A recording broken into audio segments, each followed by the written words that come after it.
Steve, we spoke to some of Brown's close friends. They obviously want to see his murderer behind bars. They tell us that the night of the murder, he had no plans to leave. He was going to spend the night at his apartment, and they tell us, as far as they know, he had no enemies. We talked to Josh that night. He was talking about going to the fair. That was it. Donte Anderson never imagined his Friday night phone call with Joshua Brown would be his last. It just seemed like surreal because we just spoke to him, you know. Anderson has known Brown since high school. So we about 16, 17. They shared a love of sports. Brown played in both high school and college.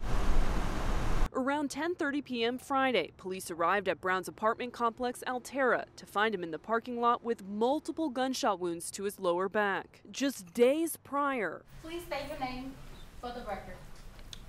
Joshua Brown. The 28-year-old had served as a key prosecution witness in the Amber Guyger murder trial, testifying to hearing gunshots at his neighbor Botham Jean's apartment, but not Guyger's request to see John's hands. In that trial, he did great, but at the end of the day, I ain't gonna lie, I wish he would have stayed out that trial. Anderson says late last year, Brown was involved in a shooting at a Dallas gentleman's club and had been keeping a low profile, mainly managing a handful of Airbnbs he owned and spending time with his young daughter.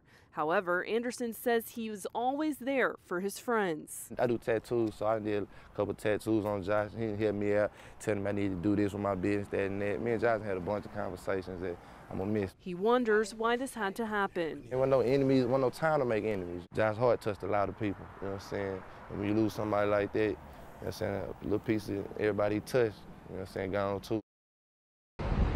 And we've learned that plans for a vigil honoring Brown are in the works. That will most likely take place on Tuesday.